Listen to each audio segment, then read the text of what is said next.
Pernah merasa begini nggak? Kerja makin keras, jam kerja nambah terus, capeknya minta ampun, tapi pas cek saldo rekening, segitu-gitu aja. Malah kadang minus di akhir bulan. Alarm bunyi jam 5 pagi, pulang kerja jam 8 malam, weekend masih bawa kerjaan. Tapi anehnya, teman kamu yang kerjanya kelihatan lebih santai, malah bisa liburan ke luar negeri, punya tabungan tebal, bahkan mulai investasi. Dan kamu mulai bertanya-tanya, apa yang salah sama saya? Atau emang sistemnya yang bikin susah naik? Dengerin baik-baik, ini bukan salah kamu. Banyak orang pintar, rajin, dan punya niat baik, tapi hidup finansialnya stagnan bertahun-tahun. Bukan karena mereka kurang kerja keras, justru sebaliknya, mereka terlalu keras bekerja, tapi dengan cara yang salah arah. Kebanyakan orang menganggap kenaikan penghasilan itu harus nunggu promosi dari atasan, atau keberuntungan gede, atau mungkin dapat warisan. Padahal, orang-orang yang penghasilannya melonjak 2 kali, 3 kali, bahkan 5 kali lipat dalam beberapa tahun, bukan karena mereka kerja lebih lama, tapi karena mereka punya kebiasaan produktif tertentu yang kelihatannya sepele, tapi efeknya brutal. Video ini bukan motivasi kosong yang cuma bikin kamu semangat 5 menit, terus balik lagi ke rutinitas lama. Hari ini kita akan bongkar 3 kebiasaan inti, kebiasaan yang sudah terbukti secara praktis dan ilmiah, yang bikin waktu kamu lebih bernilai dan hasil kerja kamu dihargai lebih mahal. Saya pilih cuma 3, supaya kamu bisa fokus dan benar-benar actionable, bukan overwhelmed dengan terlalu banyak informasi. Dan yang paling penting, ini bukan teori dari buku-buku lama. Ini strategi yang dipraktikkan orang-orang yang berhasil naik kelas finansial dalam waktu singkat. Jadi, stay sampai akhir, karena di bagian akhir saya akan kasih action plan yang bisa langsung kamu eksekusi besok pagi. Sebelum kita masuk ke 3 kebiasaan itu, kita luruskan dulu satu asumsi yang salah besar. Rajin dan kerja keras pasti bikin kaya. Realitanya, tidak sesederhana itu. Coba lihat data ini. Kenaikan upah rata-rata pekerja Indonesia dalam 5 tahun terakhir sekitar 5-7% per tahun. Kedengarannya bagus kan? Tapi tunggu dulu. Di saat yang sama, inflasi naik 6-8% per tahun. Biaya pendidikan naik 10-15%. Harga properti naik 12-20%. Kalau gaji naik 5% tapi biaya hidup naik 7%, secara matematis kamu justru mundur. Daya beli kamu berkurang, tabungan kamu tergerus, dan kamu harus kerja lebih keras lagi tahun depan cuma buat maintain standar hidup yang sama. Jadi apa masalahnya? Masalahnya bukan kamu kurang produktif. Masalahnya adalah produktivitasmu belum terkoneksi ke nilai ekonomi yang tinggi. Sistem ekonomi modern itu nggak menghargai berapa jam kamu kerja. Sistem menghargai 3 hal. Hasil yang terukur, leverage yang kamu punya, dan dampak yang kamu buat. Seorang tukang bangunan yang kerja 12 jam sehari angkat batu bata bisa dapat 150.000 per hari. Sementara seorang arsitek yang kerja 4 jam ngegambar rancangan bisa dapat 15 juta per proyek. Bedanya bukan di jam kerja, bedanya di value yang mereka tawarkan. Kabar baiknya, value itu bisa dibangun, leverage itu bisa dipelajari, dan dampak itu bisa diperbesar. Caranya? Dengan mengadopsi 3 kebiasaan produktif yang akan saya bongkar sekarang. Saya sengaja pilih cuma 3, yang paling powerful, yang kalau kamu master ketiga ini, efeknya akan compound dan mengubah trajektori finansial kamu. Kebiasaan pertama adalah membangun skill yang punya leverage. Ini konsep yang mengubah hidup saya pribadi dan ribuan orang yang saya coach. Kebanyakan orang kerja seperti angkat air pakai ember. Kamu kerja 1 jam, dapat bayaran 1 jam. Kamu berhenti kerja, uang berhenti masuk. Ini yang disebut linear income. Tapi orang yang punya leverage, mereka kayak membangun pipa air.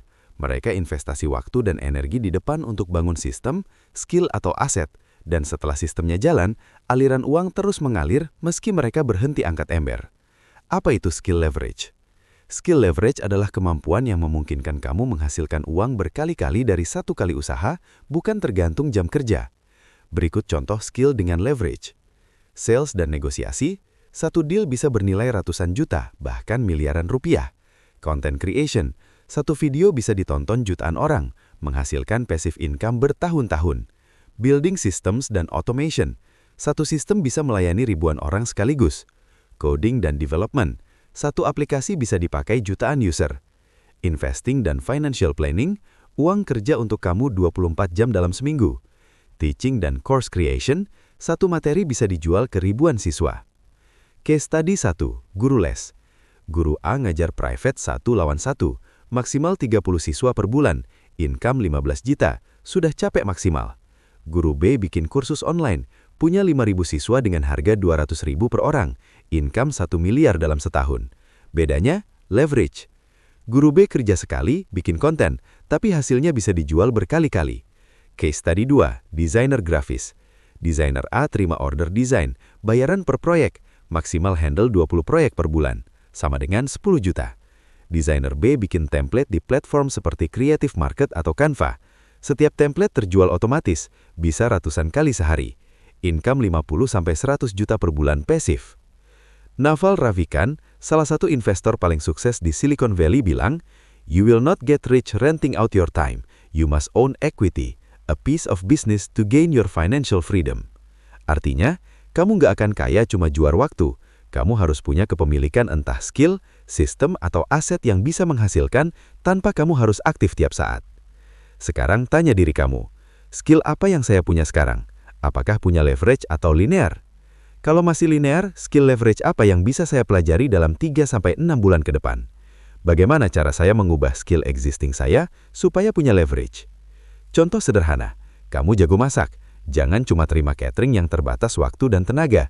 Bikin cooking class online, jual resep dalam bentuk e-book, atau bikin channel YouTube tentang masak. Sekali effort, unlimited reward. Kebiasaan 2 adalah mengubah hasil kerja jadi aset. Ini yang jarang banget orang lakukan, padahal efeknya luar biasa. Ini kebiasaan yang membedakan orang yang stuck dan scale up. Kebanyakan orang kerja, dapat gaji, selesai. Bulan depan kerja lagi dari nol.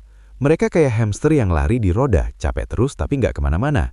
Tapi orang yang cerdas finansial, mereka dokumentasikan metode kerja mereka. Mereka bikin template, mereka bangun sistem. Sekali kerja, hasilnya bisa dipanen berkali-kali. Ini yang disebut compound productivity. Bukan cuma uang yang bisa compound, tapi kerja kamu juga bisa compound. Contoh praktis yang bisa langsung diterapkan. Case 1, desainer grafis. Setiap dapat klien baru, dia desain dari nol. Presentasi deck bikin baru. Branding proposal bikin baru. Invoice template bikin baru. Hasilnya, kerja 10 jam per proyek. Desainer B, dia investasi waktu 2 minggu di awal untuk bikin template library, client onboarding system, form otomatis, questionnaire, kontrak template. Portfolio presentation yang bisa di-customize 20% aja per klien. Email templates untuk follow up. Hasilnya, untuk proyek yang sama, dia cuma butuh 3-4 jam. Waktu kerja turun 60%, tapi dia bisa handle 3 kali lebih banyak klien. Income naik dari 12 juta jadi 35 juta per bulan. Case 2, salesperson. Sales A setiap ketemu prospek dia presentasi dari awal. Jelasin produk, benefit, pricing, case study, semua manual. Satu meeting bisa 2 jam. Sales B dia bikin sistem. Video presentasi produk 12 menit yang dia kirim H-1 sebelum meeting. One pager benefits dan pricing. Case study deck yang powerful, FAQ dokumen yang menjawab 90% pertanyaan umum, waktu meeting cuma 30 menit, dan fokus ke closing. Conversion rate naik dari 20% jadi 45%. Income dari komisi melonjak drastis. Setiap kali kamu selesai kerja sesuatu, tanya, apakah ini bisa saya jadikan template untuk dipakai lagi? Presentasi, template deck. Email pitch, email template library. Proposal, proposal framework.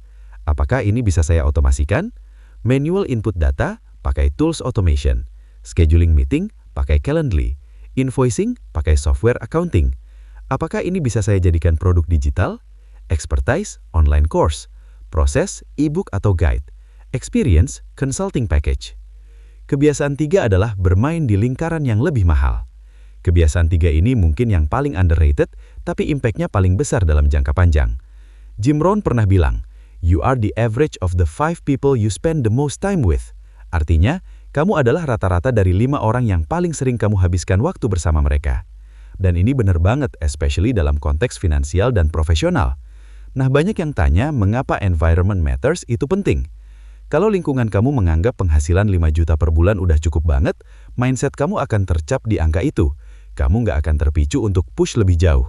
Bahkan kalau ada opportunity untuk earn lebih, subconsciously kamu mungkin akan sabotase diri sendiri karena merasa nggak pantas atau nggak mungkin. Tapi kalau kamu dekati komunitas atau mentor yang standarnya penghasilan 50 juta, 100 juta atau lebih, mindset kamu otomatis terupgrade.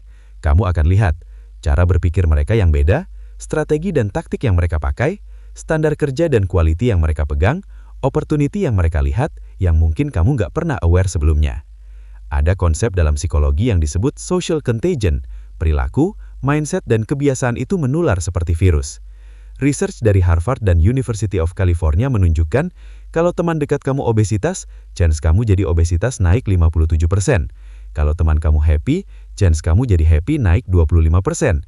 Kalau lingkaran sosial kamu entrepreneurial, chance kamu jadi entrepreneur naik 4 kali lipat. Ini berlaku juga untuk financial success. Kalau kamu surrounded by people yang punya high financial standards, habits produktif mereka akan menular ke kamu bahkan tanpa kamu sadari.